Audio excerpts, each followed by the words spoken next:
Salut à tous, je vous retrouve pour une nouvelle vidéo du bilan lecture, donc c'est le bilan du mois d'août 2013. Donc pour commencer, je tiens à m'excuser de mon absence sur ma chaîne YouTube et également sur mon blog ces temps-ci. C'est vrai que j'ai pas été très présente, surtout sur ma chaîne. J'ai pas fait forcément toutes mes vidéos dans ma palle, j'ai pas fait celle de jeudi dernier, je sais même plus si j'ai fait jeudi d'avant. Donc voilà, j'étais assez absente au niveau de mes vidéos ces temps-ci. Je tiens à m'en excuser pour ceux qui me suivent. Et donc je vais me rattraper pour ma défense. Je n'avais vraiment pas le temps de tourner ces vidéos de jeudi. Hier je suis rentrée le soir et donc j'avais vraiment pas le temps. Je m'en excuse et je vous promets que je vais me rattraper vite. Je vais pas la faire aujourd'hui ma vidéo dans ma palle parce qu'on est vendredi premièrement, et en plus de ça, après mon bilan, il faut encore que je tourne mon In-Manual Box du mois d'août, donc je ne vais pas trop tarder parce qu'on est déjà le 6 septembre. Donc voilà, pas de dans ma palle pour cette semaine, mais j'en ferai un jeudi prochain, c'est promis. Donc ce mois-ci, j'ai pas mal lu autrement. J'ai lu 8 livres en tout et j'en ai commencé un 9e. Donc je vais vous en parler tout de suite. Pour commencer, j'ai relu une énième fois Mathilda de Roald Dahl. Donc je pense que tout le monde doit connaître, c'est l'histoire d'une petite fille qui est très intelligente et qui lit énormément tout le temps, qui a appris à lire seule, à compter seule, qui est vraiment super intelligente, mais c'est même impossible, c'est totalement inimaginable comme histoire. Mais en tout cas, Mathilda, c'est vraiment une super histoire. Son père et sa mère sont, comment dire, sans être impolis, c'est un peu des andouilles, voilà, on va dire. Donc ils s'occupent pas d'elle, ils pensent qu'à leur télé, etc. Donc voilà, ils sont totalement différents de leur fille qui, elle, adore lire et déteste la télé. Et donc ils vont l'envoyer dans une école en fait avec une directrice mais qui est juste horrible et qui malmène les enfants à un point pas possible. Donc voilà, c'est de Roald Dahl, c'est comme toujours un peu fantastique, c'est mignon, c'est vite dit, enfin voilà, c'est un auteur que j'aime beaucoup et c'est surtout une histoire que j'aime beaucoup. J'ai vu le film un paquet de fois, je peux vous réciter quasiment tout le film sans problème. Des fois je le regardais 2 fois par jour, c'était vraiment mon film préféré quand j'étais plus jeune et celui-ci c'était un de mes livres préférés sûrement. Donc je l'ai lu plein de fois et là j'avais envie de le relire. Je l'ai emprunté à la sœur de mon petit copain. Et puis parce que j'avais trop envie de le relire. C'est d'ailleurs moi qui l'ai incité à l'acheter. Et puis l'autre jour quand j'étais à Cash Convertor, je l'ai vu à 50 centimes celui-ci. Donc je l'ai acheté et puis j'ai rendu l'autre à sa sœur. Donc voilà, c'est pas celui qu'elle m'a prêté mais ça reste le même livre. Donc bon, mon avis c'est bien sûr, j'ai adoré, etc. Je ne vais pas trop m'étendre dessus parce que j'ai déjà fait ma chronique et parce que c'est dur pour moi de parler de Mathilda étant donné que je l'ai lu plein de fois, mais franchement je vous le conseille, ça se lit très vite sans aucun problème et c'est un véritable régal. Regardez le film aussi bien que ça soit pas un grand film où je l'ai tellement regardé que je l'adore, et donc c'est vrai que j'ai pas trop un jugement, comment dire, je suis pas vraiment impartiale par rapport à ce livre, à ce film, tellement je les ai adorés. Mais donc voilà, c'est vraiment super et j'adore. Donc ensuite, je n'ai lu que des livres que j'avais jamais lus. Et donc j'ai pas mal lu grâce au week-end du Challenge à 1000. J'ai lu 4 livres durant ce week-end. J'ai réussi à atteindre mon objectif, comme je vous le disais dans le bilan. Donc voilà, j'ai lu mes 1000 pages, même un petit peu plus, j'ai lu 1064 pages grâce à ces 4 livres. Donc j'avais commencé avec L'Appel de l'Ange de Guillaume Musso. Donc c'est un auteur que j'aime beaucoup mais que je n'avais pas lu depuis quelques temps parce que je m'en lasse un peu et là je me suis dit c'est vraiment l'occasion de m'y remettre. Il m'en reste encore quelques-uns dans ma pile à lire. Donc c'était vraiment l'occasion de m'y remettre parce que Musso c'est un auteur qui se lit très rapidement, très simplement. C'est vraiment pas compliqué et j'ai fait tomber mon livre. Et pardon. Et donc qu'est-ce que je disais? Oui, non, c'est vraiment pas compliqué de lire du Musso et je savais que les 450 pages je lirais sans problème. Ça a été le cas, l'histoire a été vraiment captivante. bien que pas exceptionnel. C'est pas le meilleur Musso, c'est clair. C'est l'histoire de deux personnes qui se cognent dedans dans un aéroport et qui, en ramassant leurs affaires, s'échangent leur portable sans faire attention. Donc ils vont se rendre compte quand lui sera à San Francisco et elle en France, à Paris. Donc voilà, ils vont se rendre compte, fouiller dans le portable de l'autre, découvrir des secrets et tout, et découvrir qu'ils sont liés par un secret, etc. etc. Donc voilà, comme d'habitude, de la romance, de l'action, etc. J'ai bien aimé ce livre, mais c'est clairement pas le livre du siècle, c'est pas le livre à lire, même s'il est très bien, toujours très agréable à lire. Voilà, c'est toujours un plaisir de relire Guillaume Musso, et je crois que celui-ci avait été moins apprécié que les précédents, donc je sais pas trop pourquoi, parce que moi je l'ai pas trouvé plus mauvais ou ni plus bon. C'est pas mon préféré, mais je l'ai pas détesté non plus. Voilà. Ensuite, j'ai lu Autobiographie d'une courgette de Gilles Paris, qui fut un petit coup de cœur parce que déjà j'avais super envie de le lire, donc j'étais déjà très très enthousiaste de me lancer dedans. Donc c'est l'histoire d'un petit garçon, Icare, qu'on surnomme Courgette, qui tua accidentellement sa mère qui est alcoolique avec un revolver, et qui va donc être placé dans une sorte de foyer avec d'autres orphelins. Et ça va lui faire découvrir la vie, l'amour, l'amitié, etc. Et c'est vraiment tout mignon, c'est raconté par le regard de Courgette. Donc c'est une écriture assez enfantine en fait, c'est comme si c'était lui qui parlait, lui qui écrivait.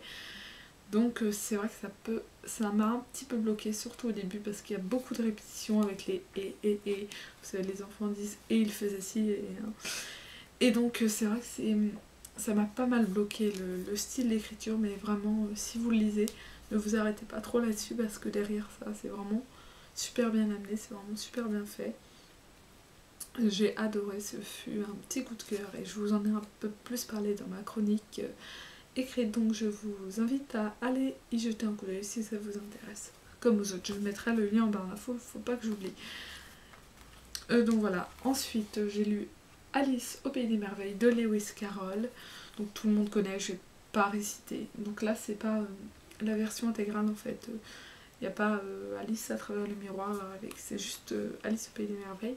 Donc elle est très courte, c'est une centaine de pages, ça se lit d'un coup quoi, sans problème.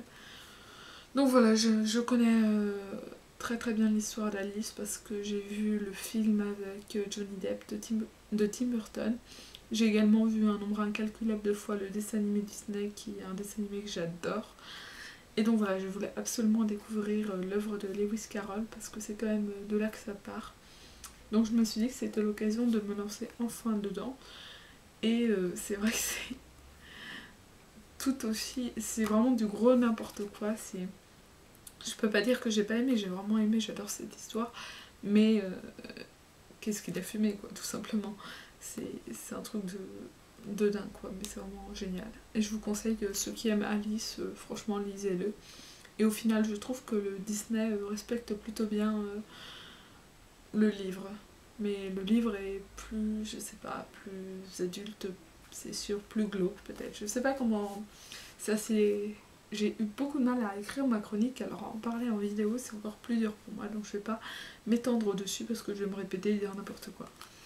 Donc voilà, Alice au Pays des Merveilles que je vous conseille.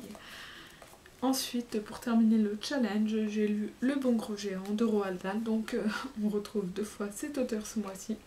C'est pas dans mes habitudes, mais bon, comme Roald Dahl est un auteur qui se lit très simplement, je me suis dit on va lire Le Bon Gros Géant pour le challenge parce que ça faisait longtemps qu'il était dans ma pile à lire et c'était vraiment dommage parce que c'est Roald Dahl tout simplement. Donc là c'est l'histoire d'une petite fille orpheline qui se fait kidnapper par un géant qu'elle surprend à sa fenêtre pendant la nuit. Et donc en fait elle découvre que ce géant est un géant tout à fait adorable et que c'est le seul de son espèce à l'être parce que les autres géants sont tous méchants et ils mangent les hommes, les enfants, les femmes. Donc voilà, en grosso modo c'est ça. Que bien moins que Mathilda, c'est clair. De toute façon Mathilda, ça reste mon livre préféré de Roald Dahl. Mais il est quand même vraiment super sympa à découvrir et tout. C'est rigolo et tout. En plus Il y a des illustrations assez régulièrement, donc ça se lit vraiment, mais très très rapidement, et c'est d'ailleurs pour ça que je l'ai choisi, parce que je savais que ça allait m'aider pour terminer le challenge. Donc voilà. Ensuite, on va passer donc aux lectures qui ne font plus partie du challenge Week-end à 1000, comme Mathilda par exemple. Et donc voilà, j'ai encore 3 autres livres à vous présenter. Donc pour commencer, j'avais lu juste avant le crépuscule de Stephen King, donc que j'avais commencé début août parce que c'était une lecture commune avec Mathilde de Boom, du blog Boom, je vous mettrai le lien en barre d'infos. Et avec une autre personne, mais j'ai oublié son prénom, je m'en excuse. Je mettrai également le lien de son blog qui m'a aussi échappé, c'est Romani. Je sais plus, je suis vraiment désolée. Donc je sais plus comment s'appelle cette personne. Je mettrai le lien de leur blog en barre d'infos de toute façon. Et donc voilà, on avait prévu une lecture commune avec Mathilde. Une autre personne nous a rejointe et je m'excuse d'avoir oublié son nom. Et Mathilde ne l'a pas terminé. Nous deux autres, on l'a terminé. Donc Mathilde n'a vraiment pas accroché. Elle a vraiment eu beaucoup de mal. C'est un recueil de nouvelles en fait. Et il y a des nouvelles qui sont très bonnes, qui sont vraiment très sympas à découvrir. Et il y en a d'autres qui sont vraiment très très très bof. Donc je vais pas parler de chaque nouvelle à chaque fois. Non, ce sera vraiment trop long. Mais je vais juste dire que pour le coup, j'étais un peu déçue de Stephen King. Mais bon, voilà, je vais pas relire de sitôt un recueil de Stephen King. Je pense plutôt me remettre un roman la prochaine fois. Et donc voilà, je suis un peu déçue. Il y a des nouvelles qui m'ont bien plu, mais d'autres, du coup, mon avis est assez plus négatif que positif, on va dire. Voilà, ensuite, j'ai lu en lecture commune Les fourmis de Bernard Werber. Donc là, c'était sur le groupe vieilles lectrices qui tricotent sur leur rocking chair devant la cheminée. Donc c'est un groupe Facebook qu'une amie à moi a créé pour parler de livres, parce qu'elle n'a pas de blog. Donc voilà, et on a décidé de faire une lecture commune, et on s'est décidé pour ce livre il y a très longtemps. Donc on a dit, on le lit au mois d'août. Donc on est plusieurs, je vais pas citer les noms de tout le monde, déjà tout le monde n'a pas de blog, je vais juste mettre le nom du groupe à ce moment-là, en barre d'infos toujours. Et donc voilà, ce livre c'est de la science-fiction, et c'est un livre sur les fourmis en fait. Ça parle, en parallèle de l'histoire des fourmis, on a également l'histoire d'une famille dont le père va descendre à la cave et découvrir on ne sait quoi. Je vais pas trop spoiler. Donc pour ce livre, c'est une saga en fait, une trilogie. Donc je ne connais pas encore à la fin.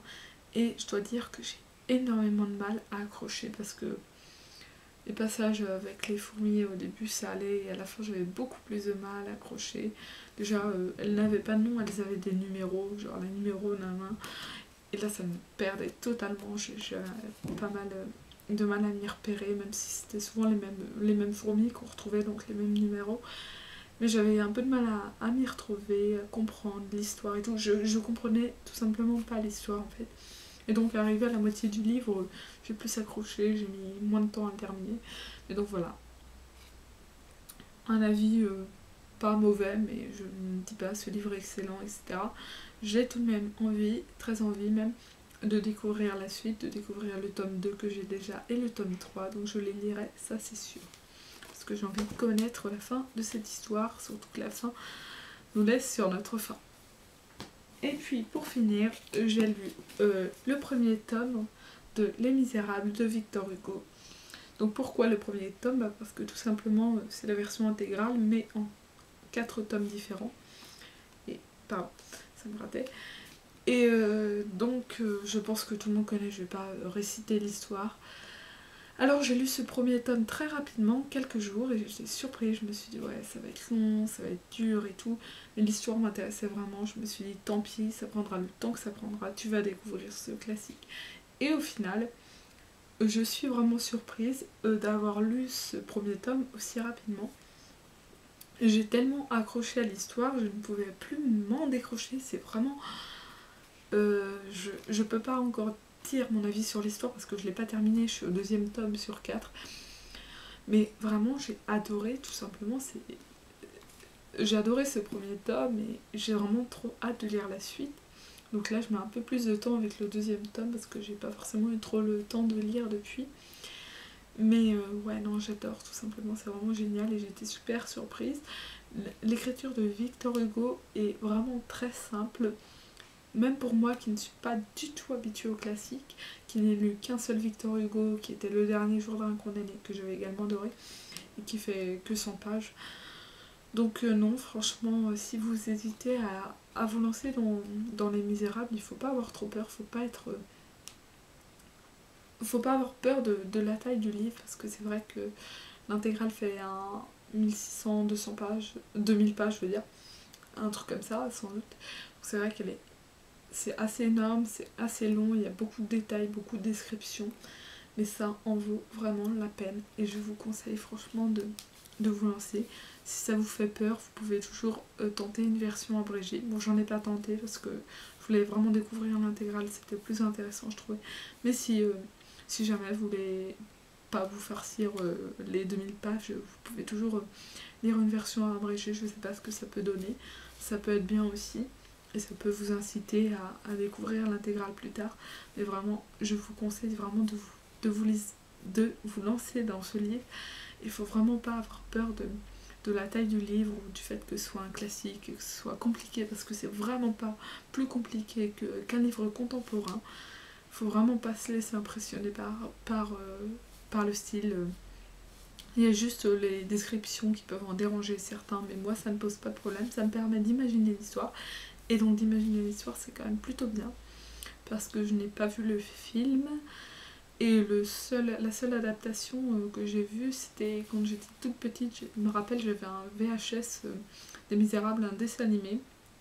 Ouais, je me rappelle qu'il y a Jean Valjean qui tient Cosette, qui a les cheveux blonds dans les bras, qui s'enfuit et tout. Et donc je me souvenais à peine du dessin animé, et en lisant ce premier tome, je me suis rappelé de quelques passages du film, comme quand Jean Valjean vole de l'argenterie, par exemple. Et voilà, donc grosso modo, j'ai pas vraiment de souvenir de ce petit dessin animé. J'ai pas vu aucune autre adaptation, donc du coup là, je pars vraiment sans trop connaître, sans trop me souvenir. Et j'imagine bien les choses moi-même, parce que les descriptions sont vraiment, enfin c'est vraiment bien décrit, donc du coup ça nous permet de laisser notre imagination vagabonder, ou je ne sais pas quoi, je raconte n'importe quoi. Mais donc voilà, Les Misérables, c'est génial et j'ai vraiment hâte de découvrir la suite. J'espère pas trop mettre de temps à lire les 3 tomes suivants, parce que là je suis au deuxième et c'est vrai que j'ai pas trop avancé. Je l'ai commencé le 30, je crois, le 30 août, et donc je n'ai lu que 215 pages, un truc comme ça. Je suis vraiment pas rendue loin par rapport à l'autre fois où j'ai lu les 470 pages en quelques jours. Bon voilà, je vais pas m'étendre encore parce que la vidéo va être super longue. Donc en attendant, c'est tout ce que j'ai lu pour ce mois-ci. Donc ce fut de super découvertes, surtout pour Autobiographie d'une courgette et Les Misérables. Mathilda, une très bonne redécouverte. Et le reste, je vous ai déjà donné mon avis. Donc tous les liens des chroniques écrites sont en barre d'infos, sauf celle des Misérables, parce que je ne l'ai pas encore écrite étant donné que je n'ai pas tout terminé. Donc voilà, pour ce mois-ci, je pense terminer Les Misérables et lire À la croisée des mondes. À mon avis, ce sera déjà pas mal. Donc voilà, et peut-être lire des nouvelles de Maupassant aussi. Tant qu'à faire d'être dans les classiques. Voilà, j'arrête de m'étendre et je vais vous laisser. Je vais peut-être tourner mon email box tout de suite si j'en ai le temps. Sinon, je ferai ça demain. Je ne sais pas encore. Voilà, à bientôt.